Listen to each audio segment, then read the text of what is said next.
जय श्री राम। नमस्कार मित्रों। आज हम आपको एक नया विषय वस्तु लेकर आए हैं और आपको ज्योतिष सीखना है तो आपको ग्रहों को और राशियों को और ग्रहों की क्या क्या विशेषताएं हैं उनके बारे में भी जानना जरूरी होता है। जैसे हम लोगों में कोई कहीं जाकर के उच्च राशि का हो जाता है, कोई कहीं नीच राशि का हो जाता है, तो ग्रहों की भी इसी तरह से राशियां हैं। जिन राशियों में वो बैठते हैं, किसी राशि में वो उच्च के कहलाने लगते हैं और किसी राशि में वो नीच के हो जाते हैं। किसी और अपनी राशि जो उनकी निर्धारित है उनमें बैठकर वो स्वराशि के हो जाते हैं। और इसके अलावा एक इनकी मूल त्रिकोण राशि भी होती है हर ग्रह की, तो वो मूल त्रिकोण राशि में भी ग्रह होते हैं। तो हम जानेंगे कि जो हमारे 9 ग्रह हैं, 7 मुख्य हुए और 2 हमारे छाया ग्रह हैं, उनको मिला करके इनकी किस तरह से ये राशियों में बैठ करके उच्च के या नीच के होते हैं और उसी के अनुसार हमारी कुंडली में या हमारे भाव में बैठकर हमको फलित करते हैं। जैसे सूर्य हुआ, तो सूर्य जो है, सूर्य की स्वराशि अपनी सिंह राशि है। अगर ये सिंह राशि में 20 अंश से और 30 अंश के बीच बैठता है तो ये अपनी स्वराशि में बैठा हुआ है सूर्य। और अगर सूर्य के बाद चंद्रमा है, चंद्रमा अपनी कर्क राशि में 1 अंश से लेकर के 20 अंश तक स्वराशि का होता है। और मंगल अपनी राशि मेष राशि में या वृश्चिक राशि में वो 13 अंश से लेकर के 30 अंश तक, खास करके मंगल 1 नंबर राशि में वो 13 अंश से 30 अंश तक को उस स्वराशि में बैठा हुआ माना जाएगा।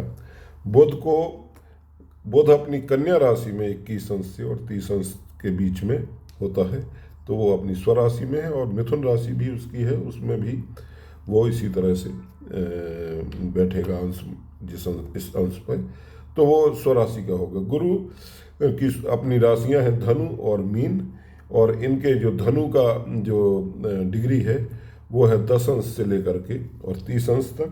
और जो आपका मीन राशि है, मीन राशि में वो 1 अंश से लेकर के 30 अंश तक गुरु स्वराशि में होते हैं। शुक्रदेव अपनी वृष राशि में 1 अंश से 30 अंश तक होते हैं और तुला राशि में 6 अंश से और 30 अंश तक शुक्रदेव स्वराशि में फल देते हैं बैठ करके। और शनिदेव मकर राशि में 1 अंश से 30 अंश तक और कुंभ राशि में 21 अंश से 30 अंश तक अच्छा फल शुभ प्रदान करते हैं जातक को बैठ करके। इसी तरह से सभी ग्रहों की मूल त्रिकोण राशियां भी हैं। मूल त्रिकोण राशि में जैसे सूर्य है, सूर्य की जो मूल त्रिकोण राशि है वो सिंह है, यानी कि 5 नंबर की राशि है।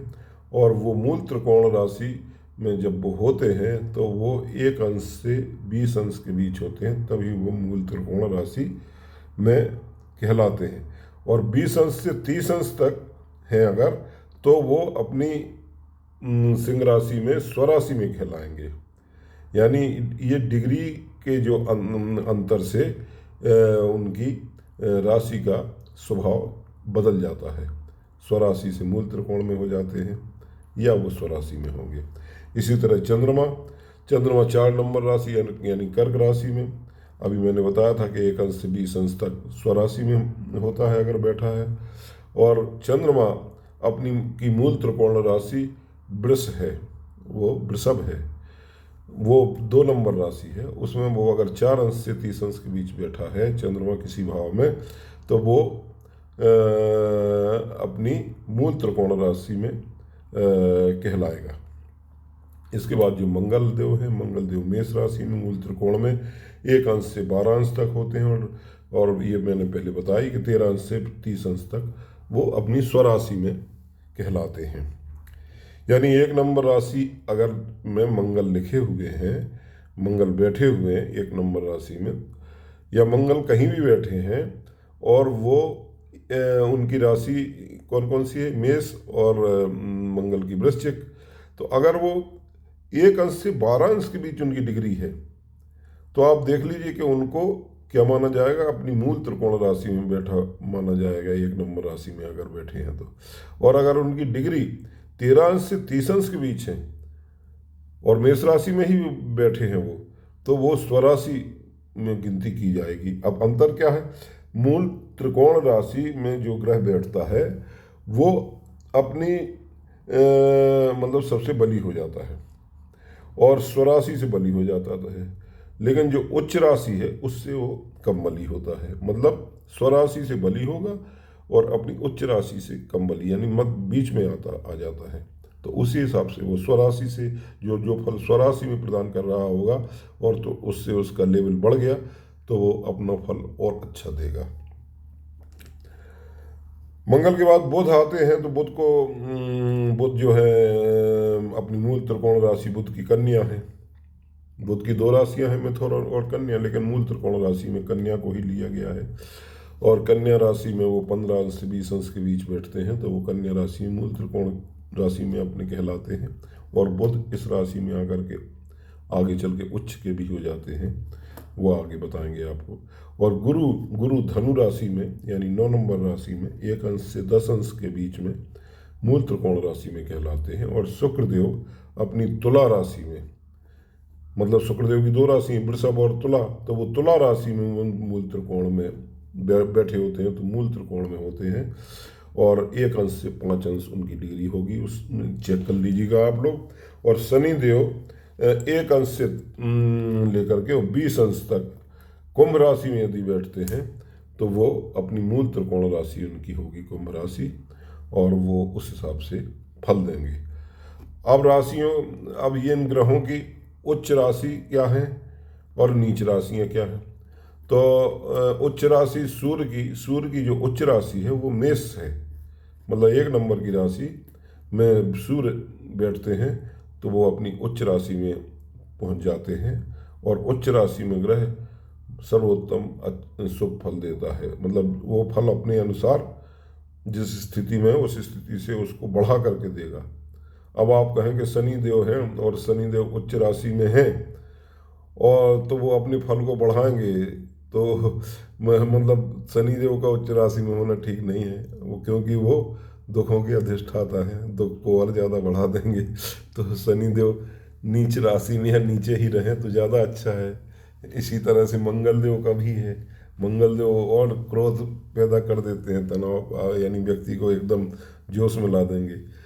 तो इस तरह से चंद्रदेव जो हैं, चंद्रदेव वृषभ राशि में उच्च राशि में होते हैं, उनका वहाँ पे 30 अंश होता है, मतलब 30 नहीं 3 अंश पे होते हैं, तो वृष राशि में वो परम उच्च के कहलाते हैं।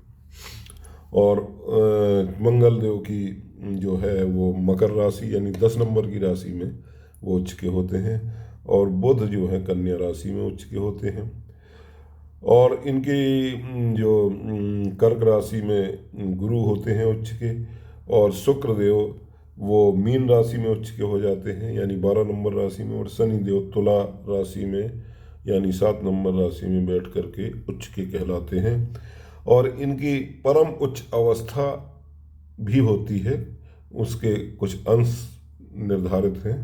जैसे सूर्य अगर अपनी सूर्य यदि अपनी उच्च राशि में बैठा है, 1 नंबर मेष राशि में बैठा है और सूर्य 10 अंश पर बैठा है, तो सूर्य परम उच्च अंश का है, यानी वो बहुत ही अपना जो एक्सट्रीम बेनिफिट है वो देगा। और इसी तरह से चंद्र वो 3 अंश पे वृषभ राशि में परम उच्च अवस्था में होते हैं। इसी तरह से मंगल देव 28 अंश पर अगर बैठे हैं मकर राशि में तो वो उनकी परम उच्च स्थिति है। और बुध देव 15 अंश पर कन्या राशि में परम उच्च अवस्था में होते हैं। और गुरुदेव 5 अंश पर कर्क राशि में परम उच्च अंश पर विराजमान होते हैं। और शुक्रदेव 27 अंश पर मीन राशि में परम उच्च के कहलाते हैं। और शनि देव 20 अंश पर तुला में परम उच्च के कहलाते हैं। मतलब इन राशियों में वो उच्च के तो हैं, लेकिन उनकी और परम सीमा के लिए उनके ये अंश निर्धारित हैं। अगर इन अंश के आसपास बैठे हुए हैं आपकी कुंडली में तो समझ लीजिए वो अपनी परम उच्च अवस्था में है। और इसी तरह से नीच राशियां होती हैं हर ग्रह की। जैसे सूर्य की नीच राशि है तुला 7 नंबर, और ये परम नीच हो जाते हैं 10 अंश पर अगर बैठे होंगे। अगर तुला राशि में 7 नंबर राशि में आपके किसी भाव में सूर्य बैठे हुए हैं जहाँ 7 नंबर राशि लिखी हुई है और सूर्य के अंश 10 अंश पे हैं तो वो वहाँ पर नीच राशि में कहलाएंगे। जैसे मेष राशि में मैंने बताया था कि सूर्य 10 अंश पर परम उच्च अवस्था में होते हैं, इसी तरह से 7 नंबर तुला राशि में बैठ कर के सूर्य नीच के हो जाते हैं और 10 अंश पर परम नीचता को प्राप्त कर लेते हैं। इसी तरह से चंद्रमा है। चंद्रमा वृश्चिक राशि में नीच के होते हैं। उच्च के आपको मैंने बताया था कि उच्च के कहाँ होते हैं, उच्च के वो वृषभ राशि में होते हैं।